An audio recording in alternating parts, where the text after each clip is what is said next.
श्री स्वामी समर्थ। आषाढी अमावस्या म्हणजेच दीप अमावस्या ही 3 आणि 4 ऑगस्ट अशी 2 दिवसांमध्ये आहे। दीप अमावस्येनिमित्त घरच्या घरी आपल्याला दीपपूजन हे 2 दिवसांमध्ये कधीही तुम्ही करू शकता। परंतु आता जी मी तुम्हाला सेवा सांगणार आहे ती तुम्हाला उद्या 4 ऑगस्टला रविवारी संध्याकाळी करायची आहे। काय आहे ती सेवा, कशासाठी करायची आहे?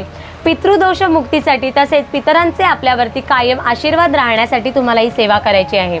कशी करायची तर तुम्हाला एक कणकेचा दिवा बनवायचा आहे। त्या दिव्यामध्ये तुम्ही कोणतेही तेल घालू शकता, 2 वाती घालायच्या आहेत आणि हा दिवा तुम्हाला उंबरठ्याच्या बाहेर दक्षिण दिशेकडे तोंड करून ठेवायचा आहे आणि दक्षिणेकडेच तोंड करून तुम्हाला पितृस्तुती स्तोत्र म्हणायचं आहे। हे स्तोत्र तुम्हाला यूट्यूबला मिळेल, यूट्यूबला सर्च करा।